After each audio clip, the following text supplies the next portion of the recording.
NFL Week 2 preseason is almost over, thank God. We are getting closer and closer to the NFL regular season, which everybody is ready for that. I really wish preseason was only 2 games, and that would really just jump us and kickstart us right into the season. But we got to wait a whole other week, and then we got to wait 10 days until the freaking first game of the season. But I'm here to talk about the Steelers' preseason game against Jacksonville. This isn't going to be an episode where I'm talking about everything else around the league, all the other games, take away certain things, what other fans are looking at, what teams are looking at from whoever was playing. Strictly talking about Steelers. So if you're not a Steeler fan, this probably isn't the video for you. Unless you still want to listen what I got to say, I really appreciate that.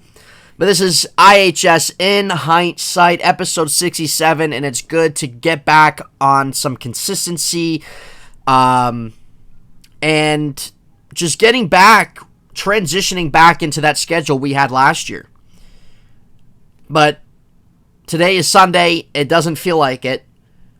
But hopefully you guys have had a good weekend. Thank you all for taking the time out of your weekends or whatever day you watch this to tune into the show. If you would hit the subscribe, hit the thumbs up, I would appreciate that. It just helps grow the channel more and more. Trying to grow it week at a time. I haven't been able to have the consistency I've wanted to over the last several months, but it is what it is. I thank you all for the support on the last episode. That was probably the most I've had on an episode since I started this channel, from my first couple episodes when I started this channel. And I just want that to keep growing and just continue to interact with other sport fans, whether you're a fan of Pittsburgh sports, other sports, it doesn't matter. You're all welcome here. Sports talk, sports opinions, debates, just sports interaction is always a lot of fun with anybody of any team. So your guys' support means a lot. I obviously want to keep growing this channel where I'm able to implement you guys into the show, where I'm able to implement the supporters of this show into it. And I would love to get to that point. Right now I can't, but your guys' support means everything, truly, and I'm very grateful for it. So with this episode, I don't even want this to be a breakdown. I really kind of want to really just talk about the things that really stuck out and talk about the concerns, because these first 2 preseason games and even from camp, there's some concerns, folks. There's some concerns. I'm going to start with the concernings. When we watched last week's preseason game, when we watched this week's, the offensive line's been an atrocity. It's simple as that. And I've said this the last 2 years, it can't get any worse, and I feel like it keeps getting worse. I don't know what else to say. The Steelers signed Chuck Okorafor to a 3-year deal, which a lot of people, hold on one second, all right, there's the camera, where many people were unsure about that, questioning that. I was one of those. Now, I know Okorafor only gave up a couple sacks last year. He got better as the stretch went on. But they still invested a decent amount of money into him.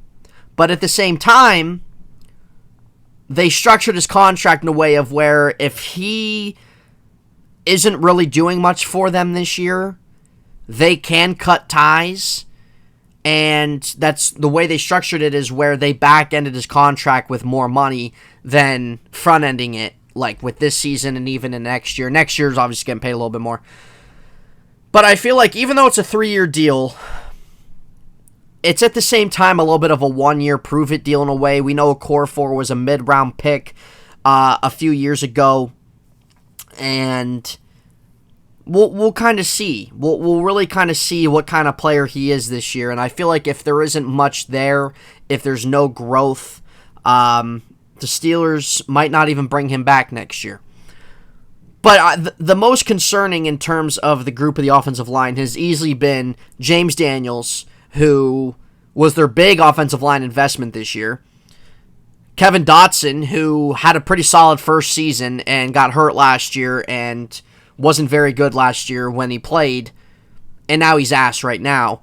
And then Kendrick Green, who we know they drafted last year in the 3rd round, played him at center. He didn't like playing center, wasn't very good at center. They move him back to his normal position at guard, and he just hasn't been good. Hasn't been productive. Hasn't been opening up any holes at all. Hasn't been standing his own. Dan Moore had a rough game too last night. We know Dan Moore got better last year as the season went on. But last night, he didn't have a good game. I mean, he's been having a decent camp, but that hasn't been translating into game action. Dan Moore, I know the Steelers are going to stick with him right now, and that's okay. He's in his second season. Had some rookie bumps, but he had a good stretch at the end. But you can't sit here and tell me that the Steelers should not be on the phone with some of these guys on the open market.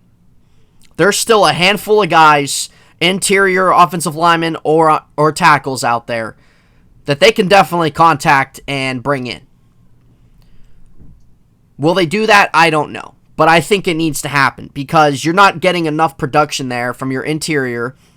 And I still like James Daniels. He hasn't had a good camp, hasn't had a good first couple preseason games, but I think he will get there. Maybe they move him to center. I've heard that that's his best position too. I don't know. But nonetheless, they need to be on the phone because last night, seeing the offensive line was putrid. Mitch Trubisky started the game, and I would say probably about 3 or 4 times he was scrambling around, running for his life because the offensive line could not protect him, could not give him any time in the pocket to scan the field. So it's definitely a concern going into the season, the state of the offensive line. And this is exactly why they need to be on the market with somebody, or on the phone with somebody on the market right now, because certain guys haven't been cutting it. I think also, in terms of concern from last night, I still think the inside linebacker spot, aside from Myles Jack, should raise some questions. I know Robert Spillane has been competing with Devin Bush. Robert Spillane isn't anything that good. He can tackle, but he's not good in coverage. He doesn't really do much in the sense of being a starting caliber type guy. He gets beat. Like I said, he's a good tackler. He's a hard-nosed guy, but he doesn't offer much more than that. And that's why him as a depth inside linebacker is all he is. He should not be starting. He should not be your everyday every week 17 game starter. Sorry. Devin Bush, we know Devin Bush had a great rookie year, tore his ACL a couple years ago, came back last year, had a bad year, and he hasn't really been doing much either in terms of showing that he's back to that, right? And maybe it's an injury maybe the injury is just one of those things where he's just not going to return to that. Maybe the lack of passion. Maybe there's lack of passion, lack of heart. I don't know. I'm not next to him. I don't know him personally, but as somebody from the outside looking in, it could be one of those times where a player suffers a bad injury and they just don't get back to that place. It could be something, there's a lack of zeal, a lack of heart. It could be maybe he's just not that good overall. So I still think Devin Bush will end up getting more time aside Myles Jack. I still think they'll probably rotate through the season. But again, like Devin Bush, I mean, he just hasn't been up to par. It's like he's in his own world, and he's not playing to NFL caliber football. Hopefully that changes. But another guy that's been playing pretty solid has been Mark Robinson, middle round pick this year. Good hitter. He's always in on the ball. Maybe that's a guy. Maybe he's a guy that's going to be getting some more looks there aside Spillane and Bush. I don't know. I know he'll make the team, but maybe going into the last preseason game and maybe early on in the season, if there's not enough there from Bush or Spillane, maybe Mark Robinson might be getting some more snaps. I don't know. But I think that's another place there, and also behind Najee Harris. I don't really think that there's been anybody so far that has really shown you can rely on them to offset Harris when he needs it. Now, I think Warren has been the best back out of those, and that's not me knocking Warren. I think that he's showcased himself pretty well. He has showcased himself that he should make the team, and possibly be that number 2 back. I'm just talking as a general consensus, as a general group. There just hasn't been enough there. There hasn't been enough pushing each other. There hasn't been enough really to take away. McFarland didn't do much last game. Benny Snell, yes, Benny Snell had a touchdown from Kenny Pickett. But other than that, Benny Snell is what he is. Warren, he's probably been the freaking... I think he's been the best guy out of all of them. And he might be the guy to be behind Harris to start the season, which is okay. But you also might look elsewhere too, aside from him, once the cuts start happening. But those were, and I think really everybody would agree, in terms of concerning, questionable, negative consensus, I think those would be the 3 main things that we saw coming out of preseason. That. If there's anything that you might put in that tier, let me know in the comment section. I would most likely probably agree with you. Now, really talking about the things that really stuck out. Like I said, I don't want this to be a breakdown. I don't want this video to be a breakdown, minute by minute, quarter by quarter type breakdown, really. We'll talk a little bit, but I really kind of just really want to focus in on the things in terms of position battles, and really the individual players that have either really been taking a step back or have really been shining so far. So let's start with Mitchell Trubisky here. We know Mitch Trubisky has been talked about as most likely being the guy to start week 1. And he still could. I know Trubisky didn't score the first quarter in the 3 drives he played. It wasn't really his fault, honestly. Mitch showed what he can do with his legs. Mitch showed that he showed his mobility that the Steelers really missed last year. And he got away, a few times. It looked like he was going to get sacked, and he got away. And kind of looked like a young Big Ben in the sense of scrambling out and getting out of a sack. So, we know Mitch... We know his mobility and him being able to scramble around, move his legs. We know that that's been a showcase part of his career. We know that. We know that that's a highlighted part of him as a player. And he showed that, which is good. Mitch had a couple nice passes. He had a nice pass to Chase Claypool down the sideline where Chase Claypool, it was a jump ball. Chase Claypool grabbed that. I think Claypool is going to be bound for a nice bounce-back season, which we want as a team. He had a nice play-action pass to Deontay Johnson slanting across the middle. I believe it was brought back because of holding on the offensive line, but still. But Mitch Trubisky, for the 3 drives he had, yes, he did not score. But at the same time, he looked fine. It wasn't really his fault that the offensive line wasn't giving him anything really throughout those drives.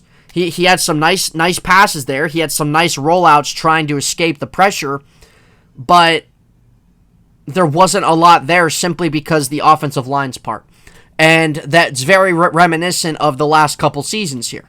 That Big Ben not getting enough time in the pocket. Now we know Ben couldn't really move or anything like that at age 38 and 39, but the offensive line did no favors for him.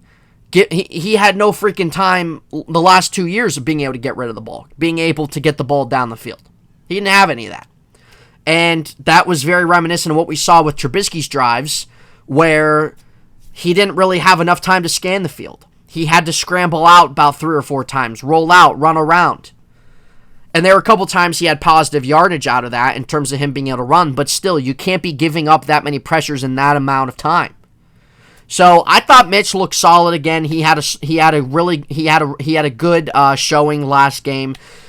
Not as good as now, but again, it wasn't really necessarily his fault either. He had a couple nice passes, made some positive plays on his legs. Really, the rest of the time was really based on the offensive line, and there just wasn't enough there simply because he was running around and he couldn't really find anybody because the offensive line wasn't doing him any help. So Trubisky played the whole first quarter. Going into the second quarter, Kenny Pickett started the second quarter and pretty much played the whole second quarter. I think at this point in time, have we seen all we need to see so far? Like, let me know in the comment section what you think about this situation. Because Kenny Pickett is playing better than I think most people thought he was going to start the preseason. We know Kenny was the most NFL ready, but I think in the sense of what he's done the last 2 preseason games, I don't think people expected him to be that good yet at this time. Let me know in the comment section what you think. Do you think Kenny Pickett has surpassed Trubisky? Do you think Kenny Pickett should be the starting quarterback week 1? Do you think Kenny Pickett, do you think Mitch is going to start on a short leash? I don't know. I think Coach Tomlin saw all he needed to see, giving Kenny Pickett only 7 passing attempts. Pickett came in the second quarter and looked very comfortable once again. He just has this calmness in the pocket. He has very good reaction in the pocket. And his touch on his passes is absolutely beautiful.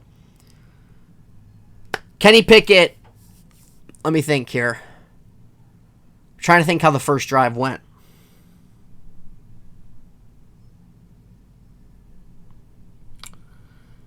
He made a completion pass to George Pickens.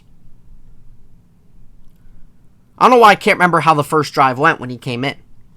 But I think the biggest highlight, or the big thing, I think, out of his quarter, he really only played the second quarter, was the 2-minute drill, if you even want to call it that. Really, it's the 1-minute drill, because he had about a minute. So Pickett started at, I forget what it was, I think his own 30-some yard line or something like that. Watching Kenny Pickett with a minute left drive up the field on Jacksonville, who still had a handful of their starters in, was a beautiful thing to see. Pickett hit Freiermuth a couple times. There was a really beautiful pass down the middle. Pickett had a defender right in his face. Freiermuth wasn't there yet in the middle of the field, but a beautiful touch pass. Freiermuth came right around in the middle of the field, wide open. Beautiful touch pass. Kenny Pickett also had a slant pass to Deontay Johnson, and then just drove him up the field in a minute. And, no huddling, trying to get going. Steelers call timeout. Deontay Johnson gets a touchdown, gets called back because the offensive line, go figure. And then, no problem at all. Kenny Pickett, touchdown at Benny Snell next play. So Kenny Pickett finished the game, I believe, 6 for 7. One incompletion was a spiked ball, by the way, for 75 yards, I believe it was, in a touchdown. So he didn't really pass the ball much. He only got a couple drives in the second quarter.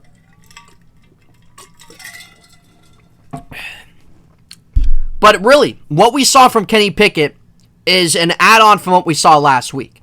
Except this time Pickett's playing against a lot of ones on Jacksonville's defense now, getting more elevated time against these guys, and he's playing with several of the starters, which was great to see. So the fact of what Kenny Pickett did in that amount of time with the starters, imagine a whole game. Really. He added on to what he did last week, played against a lot of the starters in Jacksonville, looked again very comfortable in the pocket, smart decision making, beautiful touch on his passes, led the team in a minute up the field and scored a touchdown. I've seen enough. I don't need to see any more Kenny Pickett to know that he's ready. And I think Tomlin, really only letting Pickett play the second quarter, he saw all he needed to see as well. Kenny Pickett has made this quarterback competition very, very interesting. And I think a lot more closer than what people expected. Now, it's not saying that people haven't been expecting Pickett to do anything. I think it's just people didn't expect him to be right on par, ready to go this fast. And I think most Steeler fans would agree that Pickett looks ready to play. I don't know what route they're going to go for the next preseason game. I would imagine they're probably going to do Mitch, Pickett, and Rudolph again. But Pickett is making it very hard, I think, for the Steelers not to start him. Because if Mitch starts week 1, he's going to be on a short leash. He is. He's going to be on a short leash because Pickett's the guy they drafted. Obviously, he's their guy of the future. And we know what Mitch is. Mitch is a guy who throughout it, he's going to be a bridge quarterback through his career. It's just how it is. And that's not a bad thing. I said before, I think Mitch is a guy who can run the first team offense here and help them win games with the talent they have, because it's the best talent he's had, the best coaching, the best personnel that he has had in his career. If he doesn't take advantage of it, well, then I don't know what to tell you. But I think that I said this before, he can help them win games. He can keep them in the mix. But if Kenny Pickett is the better quarterback, that's who you go with. There's no question, obviously, we know Kenny's the future guy. But is the future here now for him to play? I think so. And I know it's preseason, but this is what rookies are supposed to do. Take advantage of the opportunity in front of them. And that's what Pickett did the first preseason game. He got more time this week. Not necessarily more time on the field, but more time against actual starters, against some ones on the opposing defense. Took advantage of that. Looked great. Looked very sharp. If you would look at Kenny Pickett yesterday, playing one quarter and what he did, you would think, and you didn't know he was a rookie, you'd say, yeah, this guy's been in the league for a little bit now. That's how he looked. I know there was one guy I was talking to on Twitter, Steeler fan, but we were disagreeing. I said that Pickett should start, that he's ready. And this guy was saying pretty much that he thinks Mitch should start week 1 and that Kenny is the future, but that Kenny should sit and learn everything like that. I said, look, if Mitch is the guy that starts, that's fine. But if Pickett ends up being, right now, I'm not saying down the line, right now, the better quarterback to go with and is going to give you the better chance to win, I said then you play him. He thought that Pickett should sit the whole entire year, even if Mitch Trubisky's dog shit. It's not going to work that way. Steeler fans aren't going to allow that. Why would Tomlin allow that? Steelers, they win games. That's their mindset, to win games. If Mitch isn't cutting it, they're not going to play him. So I didn't really agree or understand where that guy was coming from about even if Mitch is bad, you're still just going to sit Kenny. Not every rookie needs to sit. There's been many rookie quarterbacks who have started their first year and have flourished. Pickett's 24. He's NFL ready. He's shown that he's ready. What does he need to sit and learn for? He's going to learn by playing. It's not like he has a Hall of Fame quarterback in front of him or anything like that. If Ben was still there, well, then it'd be a different story. But it's Trubisky. I think most would probably disagree with that guy was saying. But he's a Steeler fan, so go Steelers. Point is that Pickett looked very sharp, added on to his performance last week against a lot of the starters that Jacksonville was playing. Pickett got to play with the guys of Johnson, Claypool, and Freiermuth, and George Pickens. And he just looked like he's been there for quite a while. I don't really think you could have asked for a better performance from Kenny Pickett these last 2 weeks and what he's done. I think he's opening a lot of eyes right now. And I think he's going to play sooner than later. If he doesn't start week 1, he's going to play this year. It's just going to be a matter of when. But I still think Mitch can do his thing and keep him in the mix. But if Mitch isn't really cutting it enough, if the Steelers know that they can be even better, then they're going to go with Kenny. They're going to go with him. Now, who knows? Kenny might even start week 1. He might. But that was the big thing that came out of this preseason game was all eyes were on him and what he did. I'm very excited to continue to watch him. I really am. It's just how he reads the field. He's very smart. His reaction time in the pocket is great. And you can't really necessarily teach that. You can't teach that reaction, and he has that. The poise that he has in the pocket. You can't teach that. And we haven't even seen Kenny's mobility yet. But I'm very excited to see him, and I really hope that he plays sooner than later. I think all fans really hope he plays sooner than later. But at the same time, we still will root for Mitch, of course. I want to see Mitch do well also. We'll see. So that was the big thing coming out of the preseason game. Now, going into... After Pickett's touchdown, I believe... I'm trying to think. I think it was a tie game after that. I believe it was a tie game. I think it was 7-6. I think the Steelers might have had the lead going into half. Now, Mason Rudolph played the whole second half, and which is okay, because, yes, I would have liked to see Pickett play a little bit more, but I think Tomlin saw all he needed to see. I saw all I needed to see. So he let Rudolph play the whole second half. And Rudolph gave up a safety in the end zone where he didn't necessarily get sacked, but he was back in the end zone. It was intentional grounding. The penalty takes you back. Safety. Well, there you go. But I will say Mason Rudolph, throughout the second half and into the fourth quarter, he made some good passes. He played pretty solid. And I've said it before, and I'll say it again. Mason Rudolph is a backup quarterback. That's what he is. And that's fine. Mason Rudolph, this is exactly why I think they should just trade him or release him. Because Mason Rudolph is better than just being a third quarterback on a team and being inactive. He's better than that. He is. He's a backup quarterback, and if there's a team out there that needs a second quarterback, a solid backup, or something like that, give the Steelers a call. Trade Mason for a 6th, 7th round pick. If I was Mason Rudolph, I would ask for a trade. Because I believe Mason thought the quarterback competition was going to be a little different, number one. But also, he's entering his 5th season. He knows he doesn't have a future here. He's got to know that. So, if Mason would go somewhere for a team that would trade for him obviously would need some quarterback help, would need a second quarterback or something. Let Mason go there. He's going to have much more opportunity there. Whether that's Detroit, is that New York? Is that Houston? Rudolph was solid last night. He made some good pinpoint passes. He helped lead the Steelers up to a game-winning drive. And had a pass to Snead. I don't know his first name. He's not going to make the team anyway. But it was 4th down on the, I don't know, where were they at? The 2-yard line or something like that. Rudolph dropped back. Snead kind of cut across the end zone a little bit. Found him, got his feet in. It was a touchdown. And I give Rudolph credit. He did. He looked solid, and he kind of did what he's done in certain games he's played, and really kind of what he's done in preseason over the years. But I think that that's what needs to be done. I think the Steelers need to move on from him, trade him for the benefit of him, because there's nothing here for him. There's nothing here for him. And I've never been a Mason hater. I never have been. I've just been someone where I've just said he's not a starting quarterback. He's a backup quarterback. But then you have your little minority Mason fan group that thinks just because you don't think he should be starting, you're a hater. Nobody's a hater.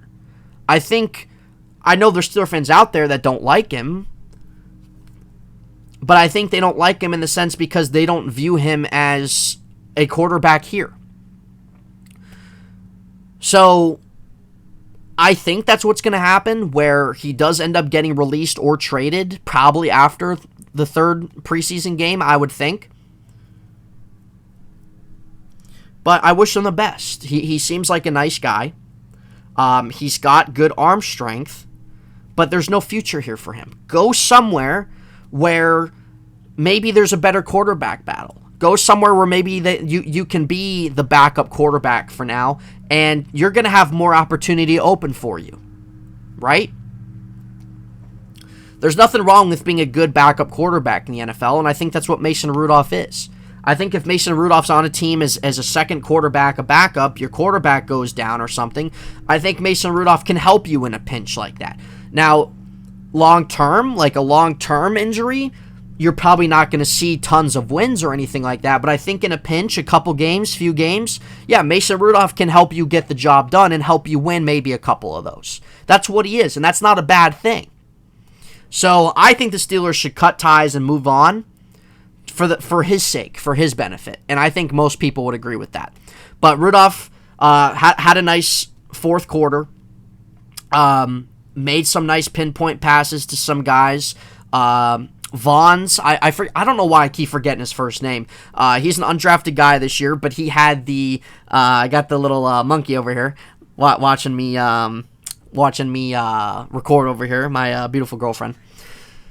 But he had the game-winning touchdown from Pickett last week. I can't remember his first name, but he's, I believe, just an undrafted guy that the Steelers brought in. He had a few nice plays from Mason Rudolph down the stretch, and he might be a guy as well that they might put on the practice squad or something. I don't really see him making the team. He could, maybe as the sixth receiver or something. But Rudolph hit him a couple times down the field and worked himself up, and then he hit Snead for the touchdown. So Rudolph had a nice fourth quarter, nice drive down the field there. And but yeah, Mason's too good to just be a third quarterback being inactive. He needs to be a backup somewhere, and there might be a team that makes a call. We'll see. But the Steelers won this game 16 to 15. They won the game. Jacksonville got a little bit of extra time there at the end, and it just wasn't enough. They ended up trying in field goal range. They kicked a 57-yarder. Their kicker's freaking ass, and he missed the 57-yarder by a mile, and the Steelers won the game. So, really the positives coming out of this. Mitch, I thought, still looked solid. He didn't get any points on the board, but I went over that. I think Mitch did what he was able to do. Kenny was the big highlight out of this game, easily the player of the game, and just continued to look good and good and good by the week. Cannot wait to see his time. I think when you saw, I thought in terms of the starters offensively, Claypool had a nice couple grabs. Johnson did. Freiermuth from Pickett had a couple nice ones. George Pickens wasn't really involved too much. He played a couple quarters, had I think a couple catches or something like that. But they looked good together. Good bunch there. They all kind of found themselves involved in the offense one way or another. I'm trying to think what else there was. Quarter by quarter there. Like I said, the running back situation, there wasn't a lot to take away from. They didn't really get many rushing yards. The offensive line was just putrid. Hopefully something's done about it. I also think at the same time, TJ Watt did play the first quarter. He got a nice sack on Trevor Lawrence, took him out. All you got to see there. Larry Ogunjobi on the defensive line made his presence known quite a handful of times. I think that he's going to be a nice implementation there. Being implemented there, a part of that defensive line rotation aside Cam Hayward, he's going to make some plays, and that's what they need from him. Justin Lane made a pretty big INT there in the fourth quarter to help set up Mason Rudolph drive down the field too. So that was kind of a big play for him. We'll see if he gets some time. I know the undrafted rookie Chris Steele is also kind of pushing Justin Lane a little bit for possibly making this team. DeMonte Kazi, the guy that they got in the offseason here who played for Atlanta and Dallas last year, made a couple nice plays defensively through the first half of the game. So he's going to find himself implemented too in certain situations and during actual games. Terrell Edmonds was up in the box a little bit. Maybe they utilize a little bit more of that, seeing that they're not getting enough from Bush or Spillane right now. Maybe they implement Edmonds a little bit up there from time to time, and you see Kazi back there or something. That could be something that happens. I would like to see a little bit more of maybe Mark Robinson aside Miles Jack. Maybe that would be interesting, but at the end of the day, you always have positive and negatives to take away, but the negatives from this game are concerning, and they need to kind of maybe do something about that. Positives is really a lot of add-on from last week, and then seeing some of the starters play, and they were all kind of intermingled together, playing pretty well. So, at the end of the day, that's kind of really my takeaways. You can let me know in the comment section your takeaways, what you think about the quarterback competition. What do you think about the RB2 situation? Do you think that they need to go out and get somebody else in this offensive line? I don't know. Maybe let me know in the comment section too. Something maybe I didn't touch on that would be something good to talk about.